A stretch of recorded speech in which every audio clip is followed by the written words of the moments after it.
Hello, everybody.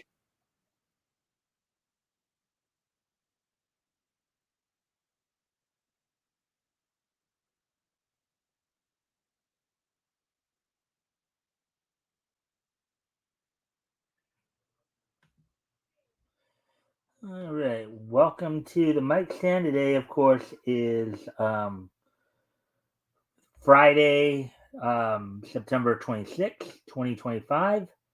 So it's time to prepare for the weekend, of course. So we're gonna give people a chance to come in before we get started. Actually, it looks like we have three people already, so I might go ahead and just get right into it. So I got three articles I'm gonna go over tonight. Um, one from Bounding in the Comments, a couple others from Bleeding Fool, including some news information on the Marvel Zombies animated series that's coming up. Interest in crime horror comics, and of course, there's been some people who are saying that comic book shops have maybe over ordered the latest Batman #1. So those plus, of course, we'll have the wrestling wrap up. We'll talk about, of course, last night's Ring of Honor, Honor Club, and the go home Impact before tonight's Victory Road. We'll we'll look ahead to tonight's Victory Road as well as look ahead to this weekend's actions across both WWE and AEW with tonight's SmackDown, tomorrow night's No Mercy pay-per-view from the NXT brand, and then also tomorrow night's Collision. Let's see now.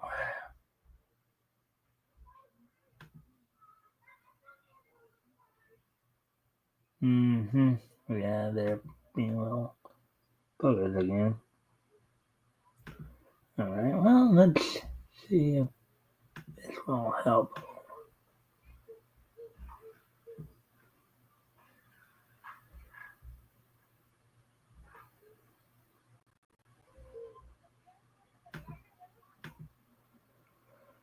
Hmm.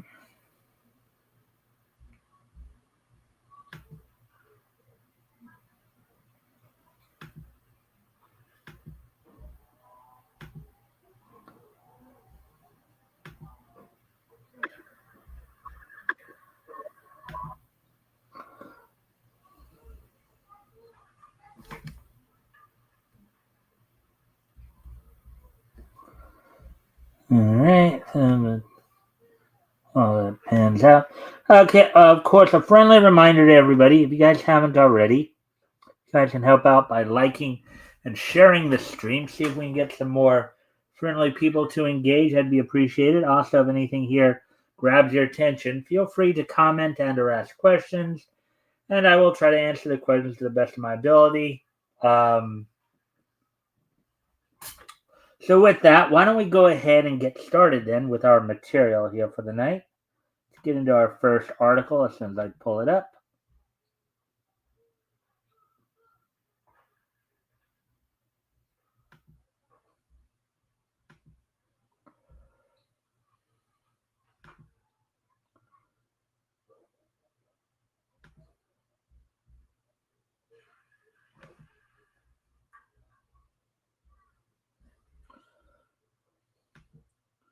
All right, so here's the first of three articles we're doing tonight here.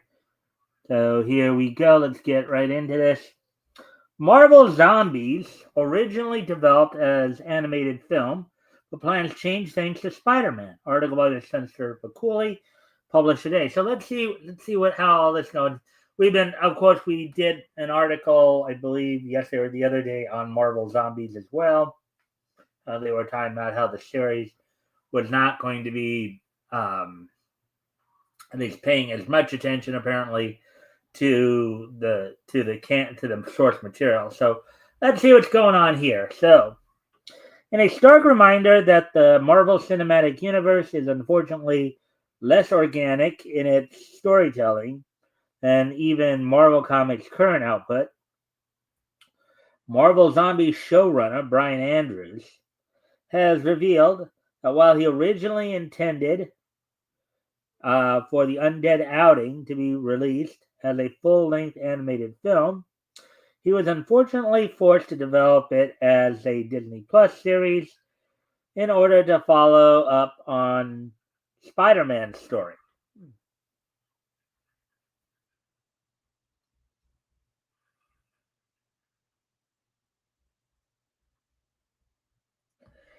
Andrews, who previously directed a number of What If episodes, including What If Zombies, provided the Sony-related insight into Marvel Zombies behind the scenes production during a post-premiere interview given to Variety's Jordan Moreau. Asked by his host as to quote why you'd only get 4 episodes to work with unquote, the showrunner admitted that the reason for this limited time with the MCU's Undead was that classic age old roadblock of quote time and money, man, unquote. In particular, the amount of each needed to license the screen rights to the aforementioned web slinger from their current owner, Sony.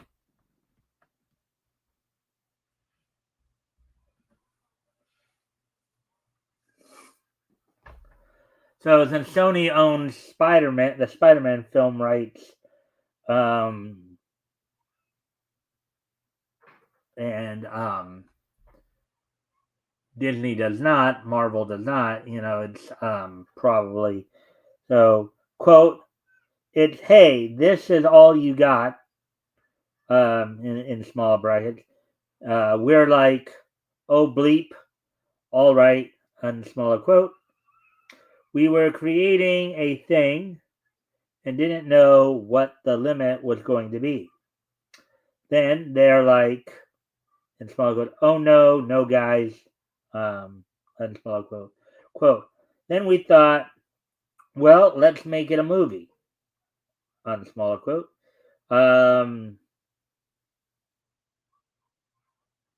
We were going to make it a movie and have it released. It should be an epic.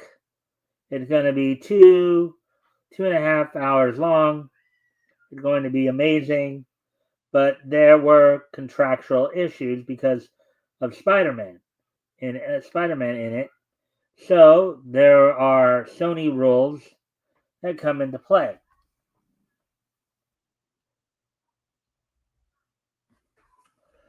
Quote, we were like, oh bleep, and small goes, oh bleep, that's a thing. Oh no, okay. I guess we can't do that, on small quote. So we broke it up. Now it plays like 4 chapters in a book.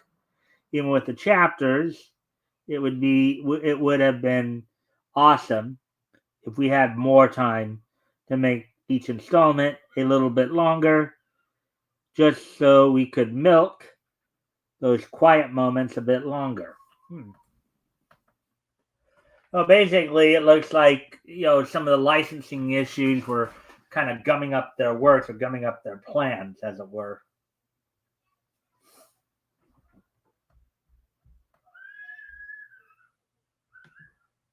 Hmm.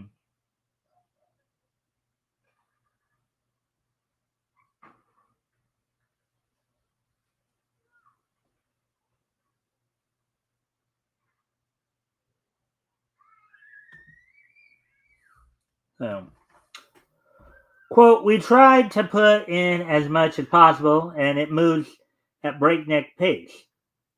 We put in those moments of silliness and reflection as best we could. Maybe next time around, if everyone loves it enough and yells online enough to demand more, maybe they'll give us more time and more money. Unquote. On the subject of more Marvel Zombies, Andrews was then met the observation. I guess they forgot to put with the observation from Moreau that Quote, it sounds like there's enough material for a second season, unquote. To which the showrunner confirmed, quote, so much material, it's crazy, unquote. Quote, there are other characters that people are like, in smaller quote, so and so is not even in it, on smaller quote. Yeah, we know what's going on. We know how people got from A to B. You guys have no idea the insanity that's just waiting around the corner if we get a chance. Brad and I already know how the next one would start already. So they already have plans. It's just a matter of whether or not they can execute the plans, if they can get the licensing all squared away and all that would appear. But I guess that's why they're making it into a TV series. Hey there, Vomitorium. Well, I'm guessing might be you, Metal, just under your Vomitorium name. Thanks for dropping in. As always, if you haven't already, you can help out by liking and sharing the stream. See if we can get some more friendly people to engage. That'd be appreciated. Also, if anything here grabs your attention, feel free to comment and or ask questions. I'll try to answer the questions to the best of my ability. So as we get back to, let me just check a couple of other things here real quick. All right.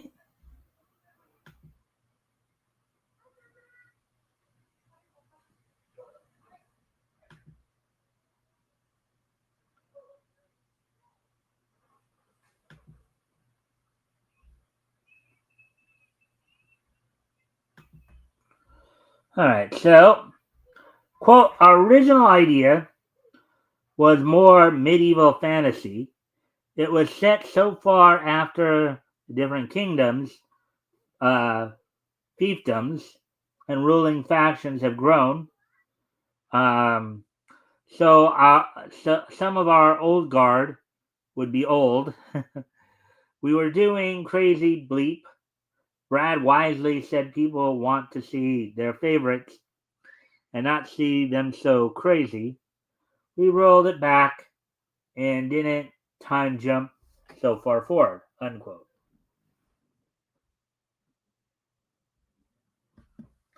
As noted by Andrews, the fate of Marvel Zombies currently remains up in the air, with series co-creator and Marvel Television head Brad Winderbaum telling comicbook.com, quote, please like people have got to subscribe to Disney Plus and watch this show. If that happens, then we'll get more, and we are excited. We're ready, unquote. All right, so basically they're trying to turn, initially they were intending to make this a full-on animated film, but instead they had to settle for it being a TV show. So go ahead and move on to the next piece of news here. So we go over to the second of the three articles we're going over tonight. I do need to step away from the computer for a moment. I'll be right back. But what I will do is I'll put some music on for you guys while I'm gone.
All right, so here we go. Let's get back to the articles then.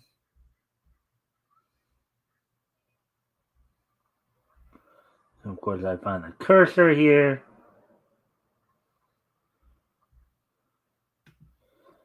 All right, so the next article we're going to do, this article right here. Did comic shops overorder the newest Batman #1 comic? Probably. Article by Avi Green, published September 26th. And of course, Avi usually has quite a bit to say on such matters, as we all know. Let's see what he has to say here. So, starting off here, this Avi speaking, of course. The Hollywood Reporter announced a new Batman volume by writer Matt Fraction, supposedly sold big upon debut, with the funny part here being that this time they actually do offer ostensible sales figures. Usually they don't, and that's what Avi is getting at. Usually they'll say, "Yeah, we sold big," but they don't really provide the actual sales numbers. They just expect you to just take them at their word for it.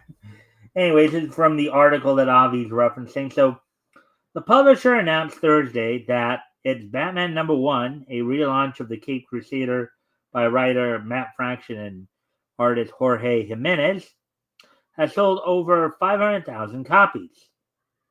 That number pulls the title as the top-selling comic of the year so far, a number that is unlikely to be topped, despite one more big publishing event on the calendar, the two-part company crossover comics involving Deadpool and, you guessed it, Batman. DC was leading the year with another top seller, Batman #158, which featured the return of DC chief Jim Lee to drawing duties in a sequel to his and writer Jeff Loeb's now classic Hush storyline. That comic, published in the spring, has sold over 400,000 copies. Now, here's Avi's response to what we just read. None of this proves indefinitely that the masses actually came to buy the supplies of copies at stores. And all the titles highlighted as big sellers didn't sell a million. Why is the Hollywood Reporter keeping on with this futile charade? Fractions also one of quite a few leftist ideologues whose works are nothing to write home about. And I'm not interested in wasting dough on his stories. Even veteran artist Lee's work hasn't been worth buying in years now. And he, too, is a left-leaning ideologue, regrettably enough. Yeah, Avi's not really too thrilled with the current mainstream comics out there, I guess. But we know that. We've been covering his articles for quite some time now, haven't we, ladies and gentlemen? So this is back to the article. Another comic at the 400,000 plus sales level was Invincible Universe Battle Beast #1 from Robert Kirkman's Skybound and Image Comics.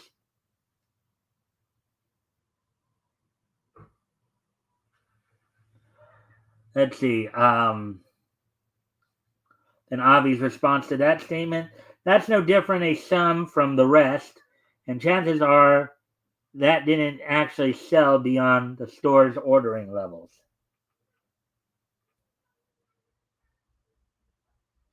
And back to the article here. The sales success of the new Batman title continues a strong year for not just Batman but DC, which has found massive and surprise victory with its absolute imprint, a line of comics that reinvented key heroes and their villains, and that is now nearing its 1-year anniversary. The line was led with what else? Absolute Batman, written by Scott Snyder and drawn by Nick Dragotta, with the first issue selling over 200,000 in its first printing. The issue is now in its 9th printing.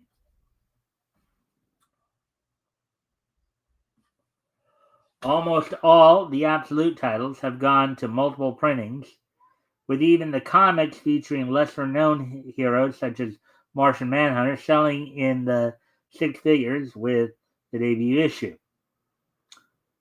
Sales have remained buoyant, and the entire lot has sold well into the millions copies, according to insiders. So now let's see what Avi has to say in response to that. And this article, and we're about to conclude this article here. Despite what they say, that would have to be for many individual titles combined together, and the puff piece certainly doesn't make clear if customers actually buy this stuff en masse. Also, chances are many of these titles allegedly seeing multiple print runs in pamphlets don't have as many additional copies printed up in the extra go-arounds. For all we know, that could be just a handful, and unless it's made clear in the article what they're lecturing here is meaningless. I think what's really sad is a continuing refusal of the press to ask whether it's time for comicdom to make the shift to paperbacks and hardcovers. Yet they continue with this unintentional comedy where we're told the industry is literally doing fabulous when it's not. All right, so based on what we just read there, anybody in the chat got anything you want to say about all this? What we just read here?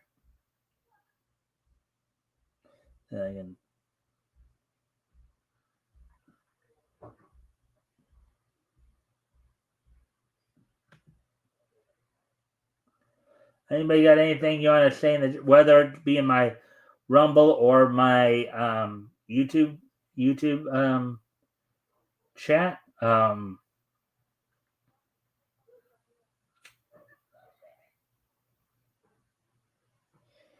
Again, if you haven't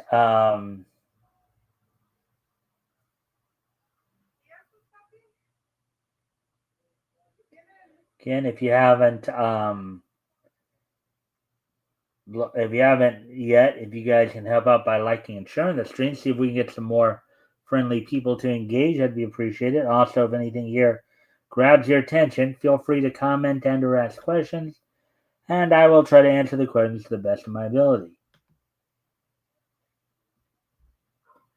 I want to give people a chance to see if anybody has anything they want to say about this. If not, we will move on to the next article then.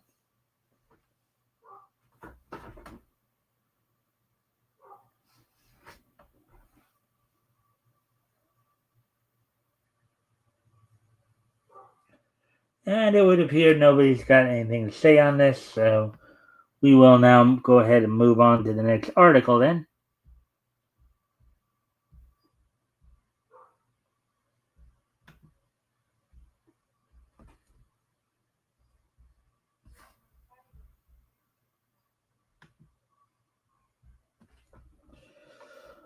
All right, so now to our final article we're going to go over tonight here.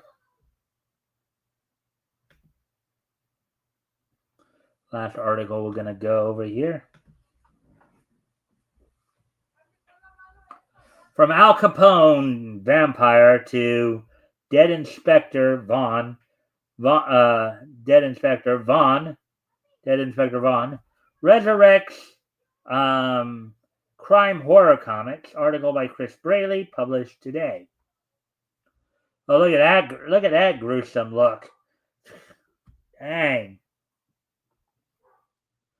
That will give you nightmares, won't it? J.C. Vaughn, best known for writing the long-running series Al Capone Vampire, is returning with a new crime horror project titled Dead Inspector. The 48-page one-shot drawn by Italian artist Giancarlo Caracuzzo, in parentheses of Night of the Living Dead fame, introduces readers to Detective David Hastings, who uncovers unsettling evidence that a serial killer's crimes may stretch back to the 1880s. Wow. Alongside his partner, Detective Steve Metcalf, Hastings pursues the case without official backing, a choice that places both men in grave danger.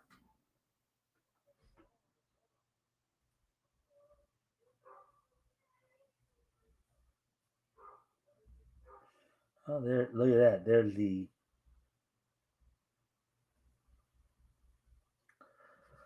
Vaughn said the book has been in the works for years and is completely finished in terms of production.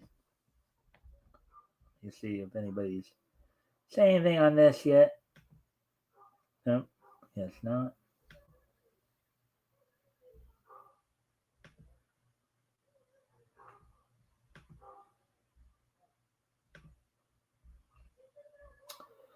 Quote, only in the case of Dead Inspector, I've had this idea kicking around for so long that I really am excited about it being finally done. And it really is ready to go. The script, pencils, inks, colors, letters, edits, and design work is finished. It exists as a print-ready PDF, and we're just looking for help to make it a reality, unquote. He said, oh boy.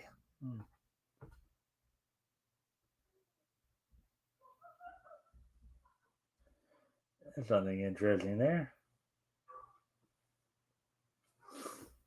Kind of a goth girl look going there.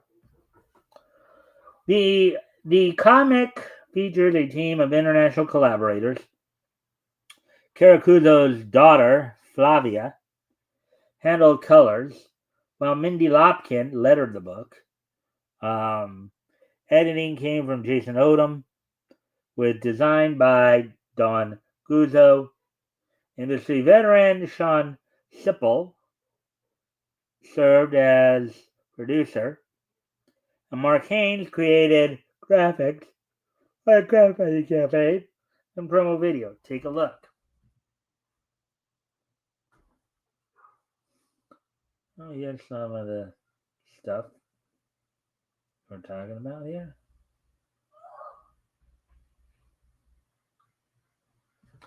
Vaughn emphasized that campaigns for the title are running simultaneously on both Kickstarter and Indiegogo to reach as wide an audience as possible. Well, I don't know why then he wouldn't also put it on Fund My Comic. That would help too. Quote, some folks like Kickstarter and some like Indiegogo, so our campaigns are on both. There are a few exclusions for each.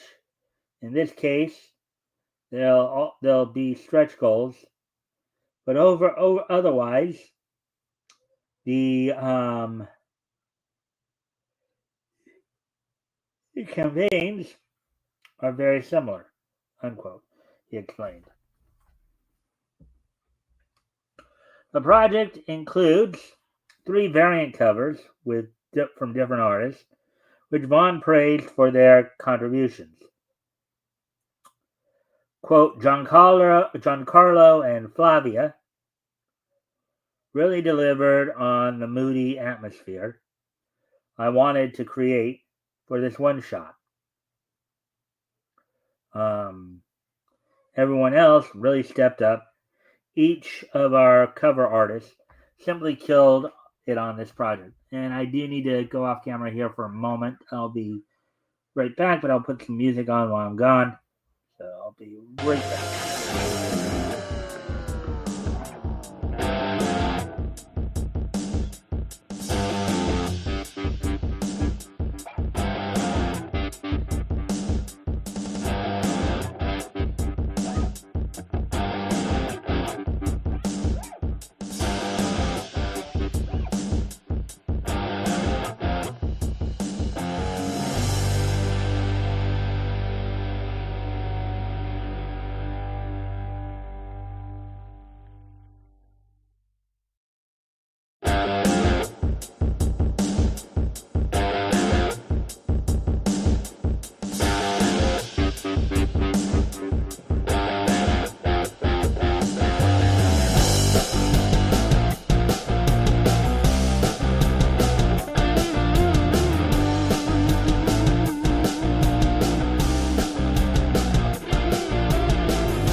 Right, and I'm back, so let's get back to the article here. All right, so let's see. Each of our cover artists simply killed it on this project, unquote.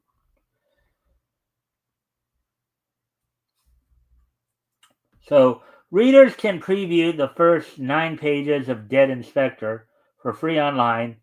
The campaign is currently live on Kickstarter and Indiegogo. Vaughn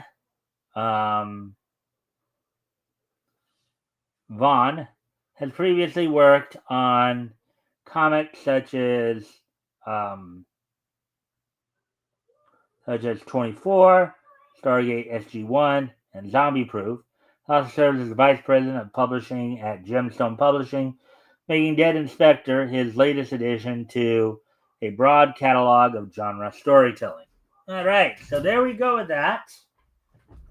Now we got through the 3 articles we're going to go through tonight here. Let's see where we're at on time here.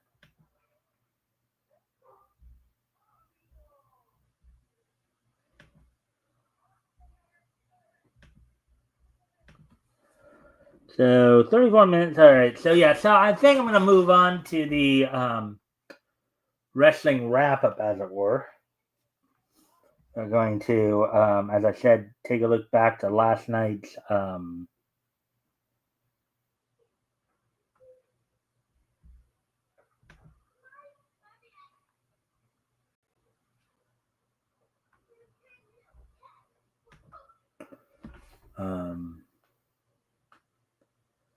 we're going to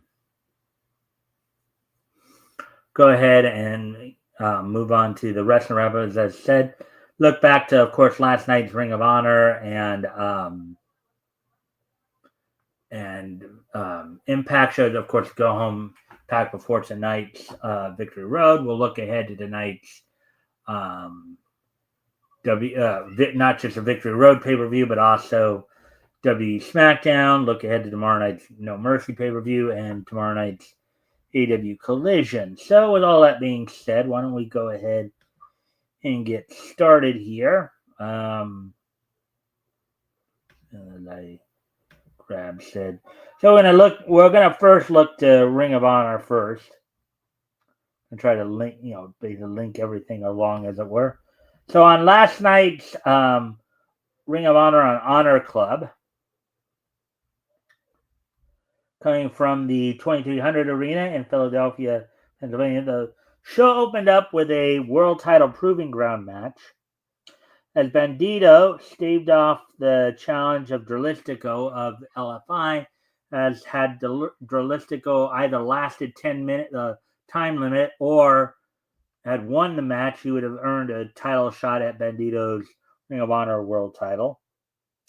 In a mixed six-person tag match, the premier athletes of Arya Davari, Tony Nese, and Story Denali defeated El Magnifico, JD Inc., and Rebecca Scott in a six-person. In a pure rules match, Diana Perrazzo defeated Viva Van in 3 minutes 49 seconds.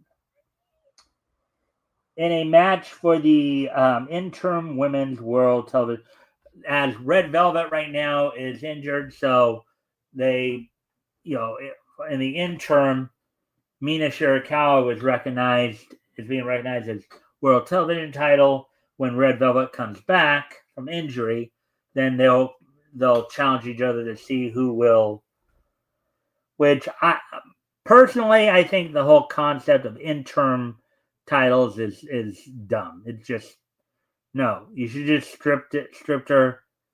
You could have given her a shot when she came back still, but this whole idea of we're gonna give them a belt anyways is just kind of dumb. But anyways, Mina Shirakawa retained the interim women's world television title over Lacey Lane. In a match for the Ring of Honor World Tag Team titles, Rush and Sammy Guevara, with Dralistico in their corner, representing La Facción Ingobernables, defeated the Von Erichs, Marshall, and Ross, who Sammy, of course, turned on at Death Before Dishonor. And then in the main event of the evening, in a quarterfinal match for the Women's Pure Title Tournament, Billy Starks defeated Olympia. So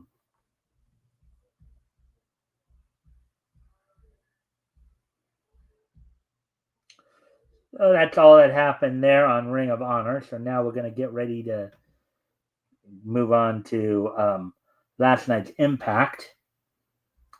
As a few things kind of went on Impact last night, as soon as I get that information here for me to look at.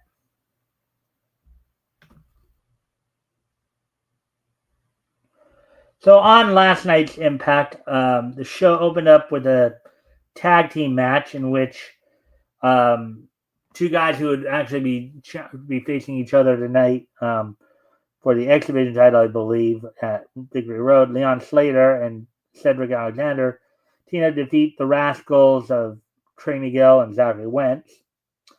Victoria Crawford defeated Jody Threat in just under 5 minutes. This is coming just about a month or so after Jody Threat had won a gauntlet to become the number one contender for at one point for the Knockout World Championship. In a Call Your Shot Gauntlet Qualifier Battle Royal, Mance Warner outlasted AJ Francis, Killer Kelly, Lei Ying Lee, Mara Sade, Matt Cardona, Rosemary, Ryan Nemeth, Hometown Man, and Zaya Brookside. The main event saw international champion Steve Maclin team with Mr. Anderson to defeat Frankie Kazarian and Jake Something. Now, with that being said, of course, and one other thing, of course, that happened was during last night's Impact, was a contract signing between the Hardy Boys and the Dudleys, or Team 3D, for their upcoming match, for the One Last Time match at Bound for Glory. And so what they have decided to do for this match was they decided to make it a tables match for the TNA World Tag Team Championships. So, even though Devon's been, Brother Devon's been out of action for years now, the Team 3D is going to get an instant title shot in a tables match against the Hardys. So, it's going to be interesting to see.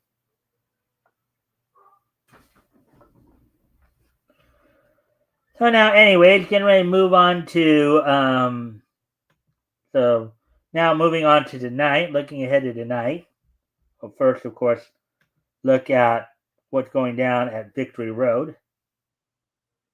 Oh, by the way, last night's Impact took place in the Armory in Minneapolis, Minnesota, with, of course, Tom Hannafan and Matthew Ringwald on commentary. And now to look ahead to tonight's Victory Road. And so this is the card that's going down on Victory Road as soon as I get to it. So there will be a pre-show. So Victory Road, as well as the countdown to Victory Road, will take place from the Edmonton Expo Center in Edmonton, Alberta, Canada. On YouTube, okay, so actually there wasn't a.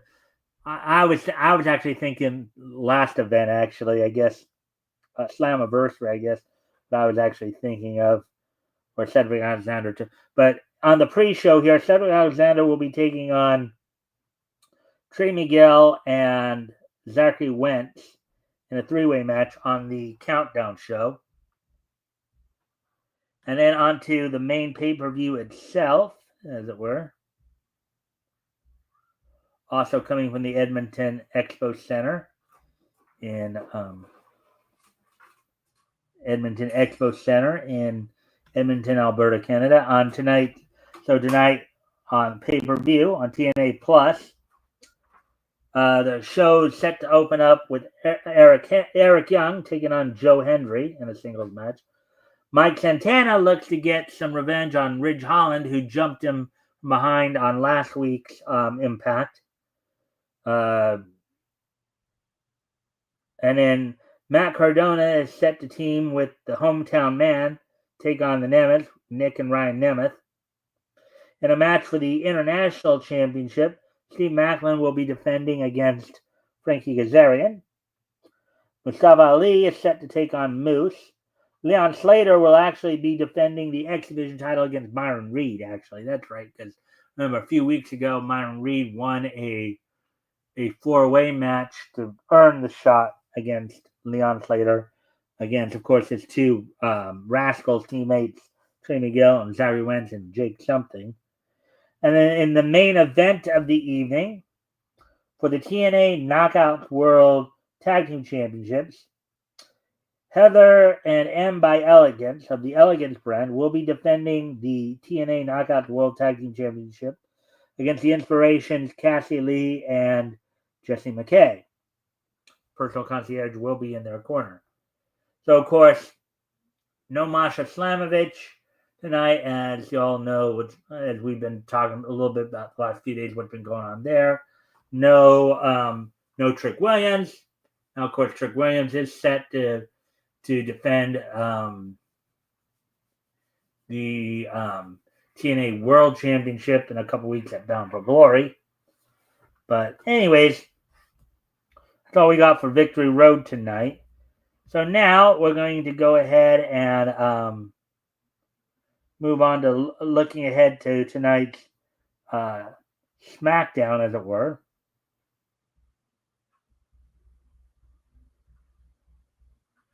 If I find some semblance of that.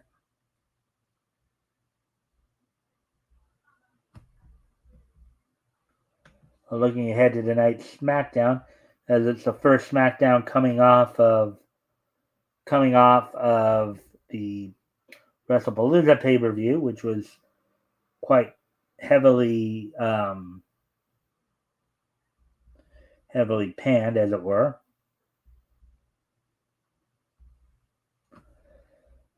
So on tonight's SmackDown,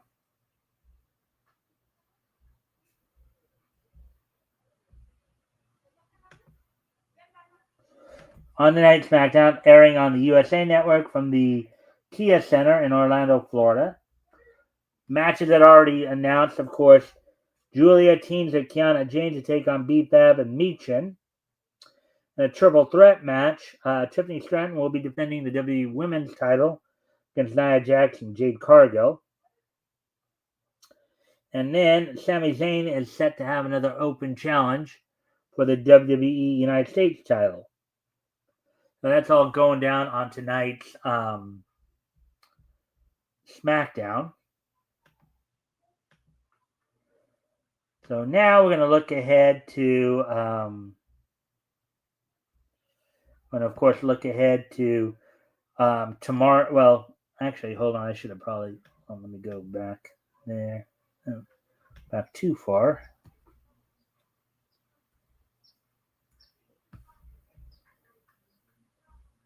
It was also recently announced that current Evolve Women's Champion, or current ID Women's Champion, Kylie Ray was forced to relinquish belt due to the fact that she got pregnant.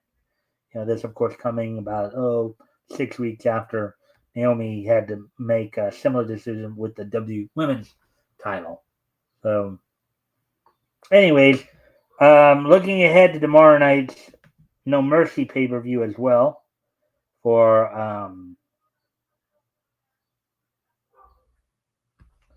tomorrow night's No Mercy pay-per-view coming from the Fort Lauderdale War Memorial in Fort Lauderdale, Florida on Peacock. The match is set for tomorrow night's No Mercy pay-per-view. In a weaponized steel cage match, and what many hope will conclude this feud, Jordan Grace will be taking on Blake Monroe. Josh Briggs is set to take on Javon Evans in a singles match.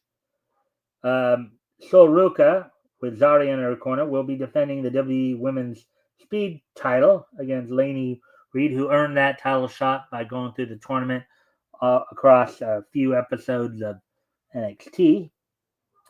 JC Jane with Fallon Henley in her corner will be defending the WNXT Women's title against Lola Vice. Ethan Page is set to defend the WNXT North American title against Tavian Heights. The main event will see the NXT title up for grabs as Obafemi will be taking on Ricky Saints. So that's happening on tomorrow night on a premium live pay-per-view, whatever you want to call it. So now, getting ready to move on to AEW, as they'll be having their Dynamite event tomorrow night. Go ahead and take a look at that.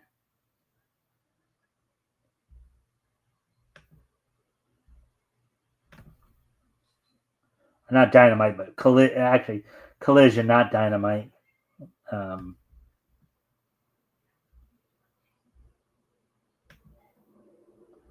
On tomorrow night's Collision, well, since I pull that up,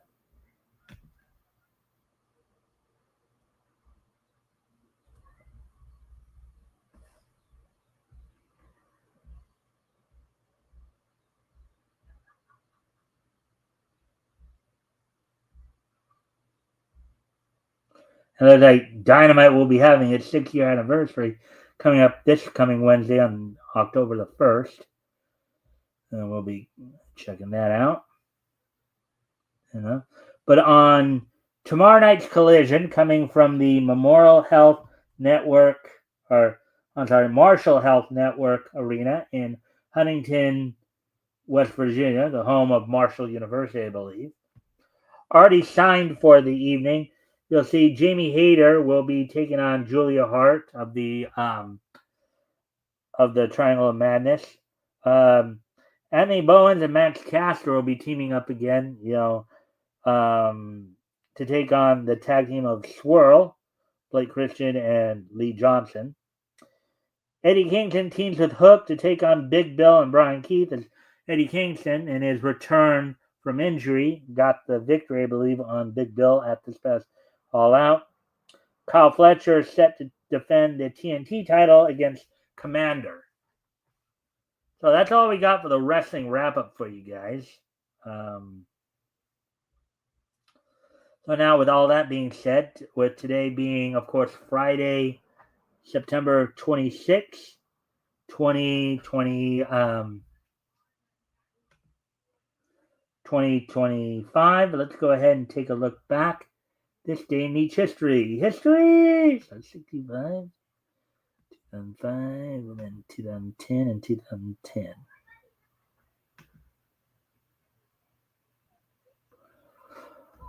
All right, so first off, we're going to head back 60 years ago, as on this date, 60 years ago today, back in 1965.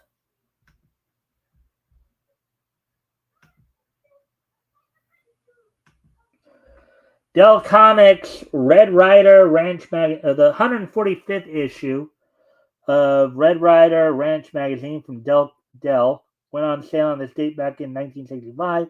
Sold for 10 cents, was 32 pages. So on this date back in 1965, the 145th issue of Red Rider Ranch magazine from Dell went on sale on this date back in 1965.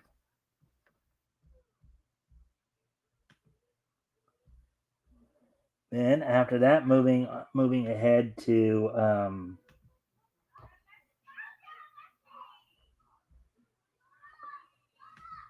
moving ahead to the year 2005. On this date in the year 2005,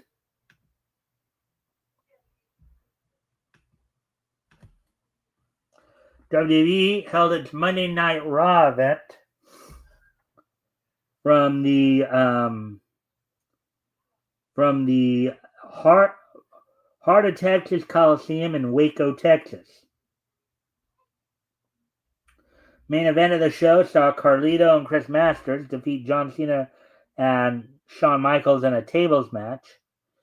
You also saw in a tag team match Val Venus and Viscera defeat Lance Cade and Trevor Murdoch via DQ. Kerwin White with Nick Nemeth in his corner defeated Shelton Benjamin in just under 3 minutes. In just over 3 minutes, Big Show defeated Snitsky in a garbage match. And the show opened up with Trish Stratus retaining the WWE Women's Championship via DQ over Victoria, as Trish had Ashley in her corner, while Victoria had Candice Michelle and Tori Wilson in her corner.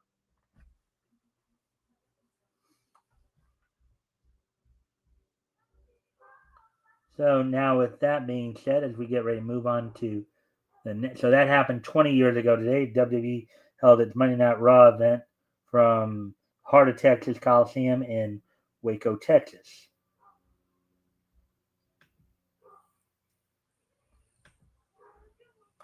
Now moving on to the year 2010, 15 years ago today, on this date, 15 years ago today.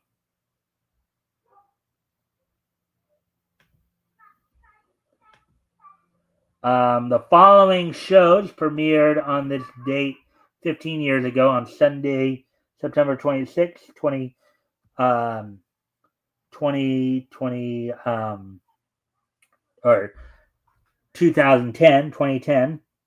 So the 22nd season of The Simpsons premiered on Fox with the episode Elementary School Musical, which features the following guest stars: Flight of the Conchords, Jermaine Clement and Brett McKenzie, Ira Glass, Stephen Hawking, Leah Michelle, Corey Monteith, Amber Riley. Also, season 2 of The Cleveland Show premiered on that night with Harder, Better, Faster, Browner. And season 9 of Family Guy premiered on that night as well. And then there were fewer. So, beginning with this season, episodes would start being produced in high. So it also marked the beginning where Family Guy would be being produced in high definition. So that happened, and 2010 is just so nice that we're gonna hit it twice. As also on this date in 2010, since I get all that stuff taken care of here.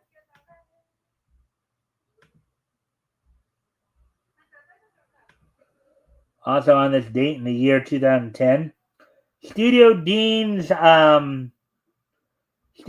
Giant Killing completed its run on NHK General TV on this date back in 2010. So 15 years ago today as well. Studio Dean's Giant Killing completed its run on NHK General TV.